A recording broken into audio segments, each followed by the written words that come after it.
Sejarah Hindu Jawa, sebuah dokumentasi.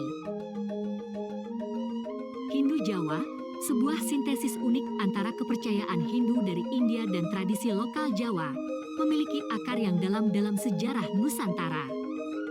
Pengaruh Hindu mulai terasa sejak abad keempat Masehi, dibuktikan dengan prasasti-prasasti dan artefak-artefak kuno yang ditemukan.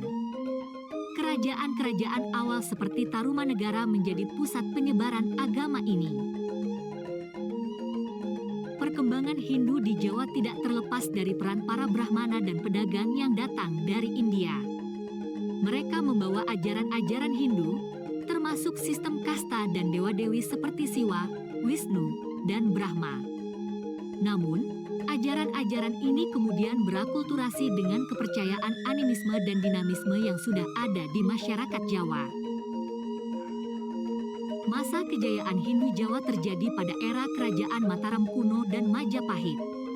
Candi-candi megah seperti Prambanan dan Borobudur menjadi bukti kemegahan peradaban Hindu-Buddha di Jawa.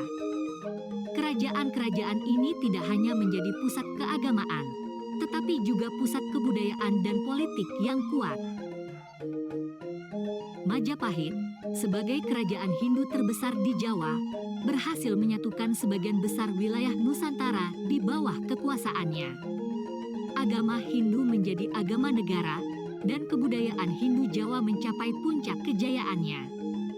Kitab-kitab suci seperti Negara Kertagama menjadi sumber penting untuk memahami sejarah dan kebudayaan Majapahit.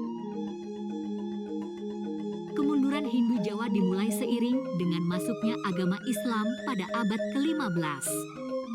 Kerajaan Demak, sebagai kerajaan Islam pertama di Jawa, berhasil mengalahkan Majapahit dan menyebarkan agama Islam ke seluruh pulau. Meskipun demikian, pengaruh Hindu Jawa tidak sepenuhnya hilang. Banyak tradisi dan ritual Hindu Jawa